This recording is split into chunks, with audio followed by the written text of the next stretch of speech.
I want to bring in former Pakistani Prime Minister Imran Khan, joining me live from the capital, Islamabad. You have called on your supporters to march peacefully on Islamabad on May the 25th. Why? And what do you hope to achieve? Well, Becky, like any political party, when you feel there is a huge injustice done in a society, then you protest, do peaceful protest. So, God willing, on 25th, Pakistan will witness one of the biggest ever protests in our history. Calling for this march, as a former Prime Minister, when a new government is already in place, can or is likely to be perceived as hostile. How far are you willing to go? Peaceful protest is part of a democratic process. The reason why we are protesting, Becky, is number one, that this was a conspiracy to remove the government. It was a foreign intervention. It was an intervention in the domestic affairs of Pakistan. And secondly, not only was a democratically elected government removed through a conspiracy, we have been replaced by a bunch of criminals. 60% of the cabinet, which is sitting right now, is on bail. The Prime Minister was about to be sentenced in a corruption cases of billions of rupees, and his son, one has become the Prime Minister, the other one has become a Chief Minister. So what bigger injustice in a society than this? Let me deal with a couple of things that you have just alleged there. Let's start with the following. Pakistan's information minister has said in response to your call for a march, quote, Imran Khan can scream, whine and cry as much as he wants, but the next general election will be announced by the government in collaboration and consensus with all allies, and that your announcement, quote, is a direct effort to sabotage Pakistan's negotiations with the International Monetary Fund, the IMF, and we know how difficult the economy is at present. Your response?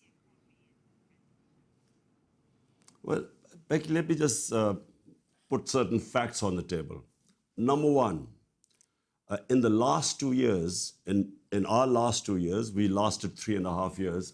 First year, we inherited a bankrupt economy, and you can easily Google that it was the biggest current account deficit in our history. Second year, we were hit by the coronavirus like the rest of the world. In these circumstances, Pakistan posted in our third year 5.6% growth rate.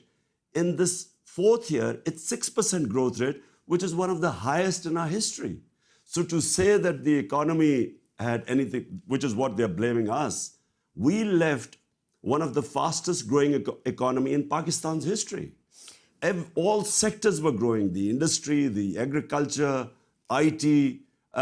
So since this government has come in, the confidence has gone because there are a bunch of criminals. And of course, the currency is falling rapidly. Stock exchange has gone. And they rushed to the IMF. Right. Now, we have nothing to do with this. It's the conspiracy that got us here. Right. Let's be quite clear here, with respect. Despite the economic growth that you have just laid out, the economy is still in crisis. Are you intending to run again as Prime Minister in the next elections? Are you confident if you do so, you will win? And how will you solve Pakistan's economic crisis? Becky, the Pakistan's economic crisis didn't happen overnight. It's over past 3-4 decades that the mismatch between our imports and our exports, dollars coming in and dollars going out, that always created the current account deficit, which means that we needed to go to the IMF to borrow money because we ran short of dollars. Now, when my government came in 2018, you can check, in our history, it was the biggest current account deficit. We then salvaged the situation. In the third year, we had brought down the current account deficit. In fact, it went into a surplus. Then we were hit, like the rest of the world, with this commodity super cycle where the prices of oil more than doubled. That's when we had a bit of a problem with our current account. But all our economic indicators were positive. Never has Pakistan, well, in 20 years, where in 2 consecutive years we were growing 5.6% and then 6% this year. So this change, this regime change, which I'm afraid was sponsored by the US, and unfortunately, these guys became part of this regime change when they pulled the rug. Now the economy has gone in a tailspin. And the biggest ever protest, Becky, let me just tell you, never have the people of this country come out in such large numbers protesting against this regime change as right now. It's never happened before. In the weeks leading up to your ousting, you repeatedly insisted, and you continue to do so, that a US conspiracy was hatched against you due to what you say is your independent foreign policy, not least towards Ukraine. The US has denied that. What evidence do you have to support this claim, sir? On the 7th of March, Becky, Under Secretary of State in the US, who's responsible for South Asia, he calls our ambassador, a meeting between our ambassador in Washington. He tells our ambassador, in an official meeting, there are note takers on both sides.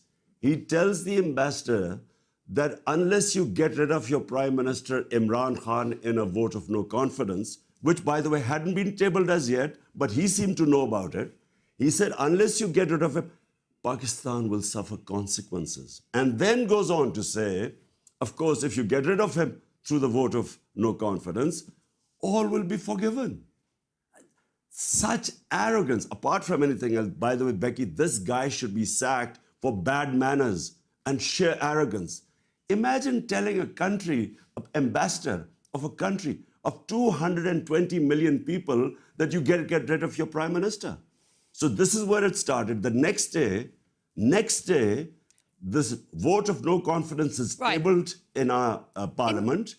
And then follows... Why have you never made this public before? You are being very specific about what you allege was said. Well, Becky, I put it in front of our cabinet. This cipher was read out in the cabinet. There are minutes of the cabinet. Then I presented it in our National Security Council, where all the service chiefs were present. Why did I present them? Because this was a blatant intervention in the internal affairs of Pakistan, a regime change. As Prime Minister at the time, did you get in touch with the US President, with the US Secretary of State? What happened? The National Security Council decided to give a démarche, protested to the US in Pakistan and in Washington. We issued it. This is all minuted. Then we presented it to the Parliament Committee, then the Speaker of Parliament, then the President of Pakistan, who has this cipher, he sent it to the Chief Justice of Pakistan that there should be an inquiry held in this blatant interference in the internal affairs of Pakistan. Pakistan's new foreign minister says the United States and his country are entering a new engagement after what has been years of strained relations. And you and I have talked about those strained relations under your premiership. Do you believe, for the sake of Pakistan, that it is better to have a good relationship with the United States? Becky, I had perfectly good relationship with the Trump administration. It's only when the Biden administration came and it coincided with what was happening in Afghanistan. And for some reason, which I still don't know, they never got in touch with me.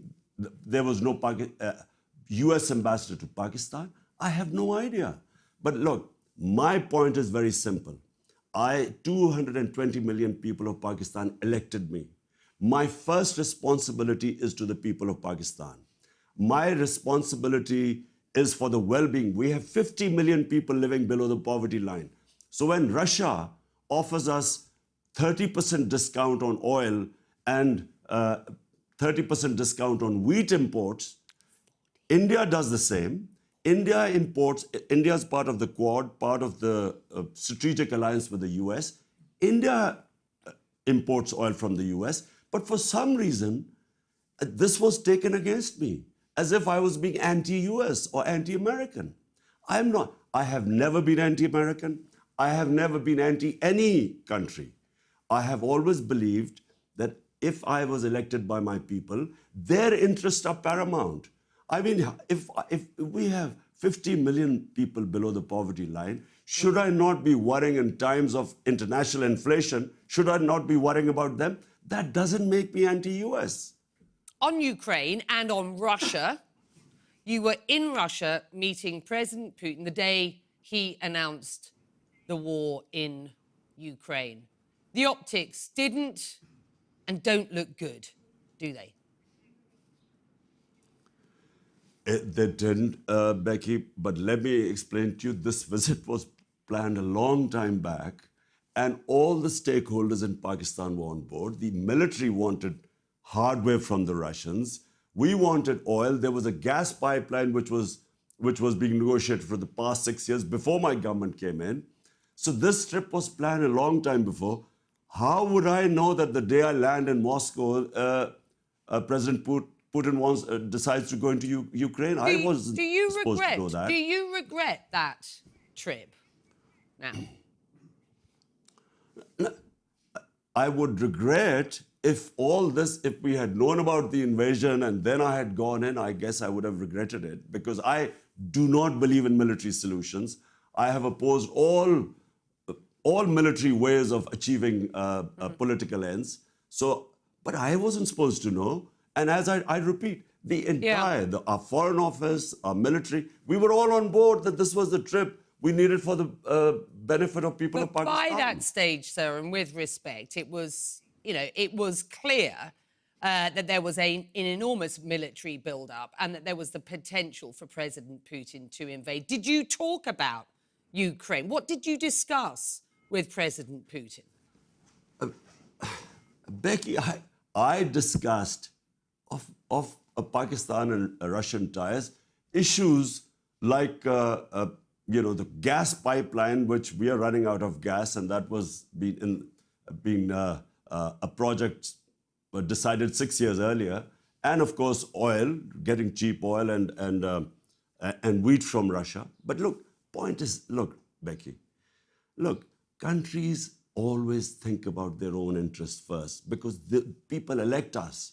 Now, do we not have the right to stay neutral in contests? Because we were part of the US war on terror. 80,000 Pakistanis died in that. My policy was always after that we will be part of a peace process. We will not be part of any conflict. We want to stay neutral. If India can stay neutral, which is a strategic ally of the US, why doesn't Pakistan have that luxury? Do you condemn President Putin's invasion of Ukraine? I repeat, I do not believe in military solutions. Even when I was there, after I came out of the meeting, I gave a statement. The official statement was, we do not believe in military solutions. So I've been again, like the military solution for 20 years in Afghanistan. I never believed that was going to solve the issue in Afghanistan or, for that matter, Iraq. I always believe military solutions cause more problems. They have unintended consequences. You've talked about cheap oil from Russia. India purchased cheap oil from Russia, a move you hailed on Twitter, lauding Narendra Modi's government for sustaining pressure from the United States. Do you believe the war in Ukraine has actually opened an opportunity for a thawing relationship between India and Pakistan? No, Becky, that's not. Our problem with India and Pakistan is only one. It's Kashmir. What is happening in Kashmir, and I want to let me just add on. We were asked to condemn what happened in Russia. Why has the US and all the allies not condemned what's going on in Kashmir? Why don't they condemn India? So why is it selective? Why is it that we are expected to take positions, but when we see these violations of human rights in Palestine or in Kashmir, why is this selective? So if the world order was such that any aggression on any people were condemned by all, I would be in the forefront. But when it is selective, we have watched what is the brutality that is going on in Kashmir since 5th August 99, when they just violated all human rights. Virtually, it's people who put under siege. We never heard any condemnation by the US or the Europeans, who expected us to condemn what was going on in Ukraine. Imran Khan, the US, let me repeat, has rubbished the notion that they have been involved in regime change in Pakistan. You continue to assert what they suggest is a conspiracy theory here. Do you genuinely believe that the US has been behind a regime change in Pakistan? Becky, why would I want to blame the US if I did not have hard evidence? Now, look, number one, can you imagine? Look, me, say Donald Lu, US Undersecretary, you, the ambassador of Britain, and I tell you to remove Boris Johnson, and unless you remove, there'll be consequences. And if you remove him, everything will be forgiven. This was an official message with no takers given to our ambassador. Message received by me, by our president, given to the Chief Justice of Pakistan. So, first of all, this is real. We have the minutes of the meeting. We can't release the cipher because of the codes, which are, like the WikiLeaks, they expose the codes and that all your foreign correspondent gets exposed. That's why we can't do it. But the minutes of the meeting are all there, a cabinet, National Security Commission. Secondly, before this happened, before this meeting with Donald Lu and our ambassador, the US Embassy was calling members of my party who were some of the backbenchers who were not happy. They were having meetings with the US Embassy. And what were they meeting them? And they were the first ones who then jumped ship. And they were the ones who then offered $1 million each to buy my other members of parliament who actually jumped ship later on. Why would the US Embassy be interested in backbenchers of our party? So this was going on for 3 months before, until this, and then Donald Lu's conversation with our ambassador. The next day, the no confidence motion is tabled in the assembly. What do you think? You have made some significant allegations there. When it's not will allegation. You show we the have hard this evidence? Hard evidence? You mean the minutes of our cabinet? We can show the cipher between our ambassador, the conversation between them. But because it has, WikiLeaks exposed the code. That was the problem. All the ciphers then, secret documents became public. So we can't do that. But we have this. The cipher was read out in our cabinet, in our National Security Committee. The president has sent it to the Chief Justice of Pakistan for this blatant interference in our internal affairs. So it's real. You talk about no takers on either side. What do you mean by that when you use that term? It means it's an official meeting when there are no takers on both sides who are recording the meeting. Will you make those public? I mean, you've talked about where they exist. Sorry, what? The cipher? I've explained to you. The minutes of the meetings, the minutes of the meetings that you have. No, I understand that, but you say the minutes of the meetings are on record in Pakistan. Yes, the cabinet meeting, the National Security Committee meeting, they are public. The National Security Committee had 2 meetings, and both times they said this was blatant interference in the internal affairs of Pakistan. They issued a démarche to the US Embassy in Pakistan and in Washington. So is the current government an American implant? It's with their blessings. And, you know, the painful thing, Becky, is not just that everyone, we all call it imported government, but the worst thing is there are a bunch of criminals. For 30 years, these guys have been plundering the country. 60% of the cabinet is on bail. Imran The Khan, Prime Minister and his son... Which you've hold on, said they a were number of supposed to times. be... Are they an implant? Are they a US No, but hold implant? on. They were supposed to be sentenced. Well, they're clearly pliant because, you know, they would toe the US line. You know, remember, when the two prime ministers, the two governments, when they were in power for 10 years, there were 400 drone attacks on Pakistan. Not one of them ever complained against the US, which is a total violation of our humanitarian laws, all international laws. You can't be judge, jury, and executioner. The two heads of state were there. They never uttered one word against the US. They never complained at this. I mean, it's a travesty that there were 400 drone attacks. Right. Innocent people were being killed, but they never uttered a word. Imran Khan, so in will other you- words, yes, they are puppets. Imran Khan, will you run again? Will you run again as Prime Minister in the next elections? Whenever the next elections take place, not only will we run, but I can predict right now that this will become the biggest party in Pakistan's history because people are so incensed and feel insulted that these criminals have been foisted upon us who have been plundering this country for 30 years. There is anger in Pakistan. And unfortunately, because of all this becoming public, the cipher, Donald Rule's comments, who should be sacked for bad manners, there's anti-Americanism. Because you know that so many regime changes, where the US, like in Iran, Prime Minister Mossadegh, like in South American countries, when unpopular governments are foisted on a people, the resentment then goes against the US. And unfortunately, yes, there is anti-Americanism right now. Your supporters blame the military establishment for your ouster. You previously had a good relationship with the military. What happened? And do you blame the military?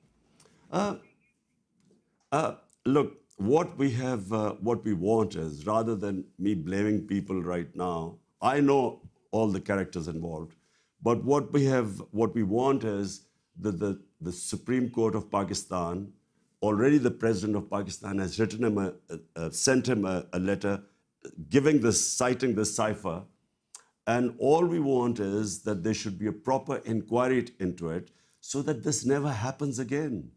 That, you know, a foreign interference leading to a puppet government of criminals, it should never happen on any country. Forget about, this is the 5th most populated country in the world, and it is deeply insulting for us.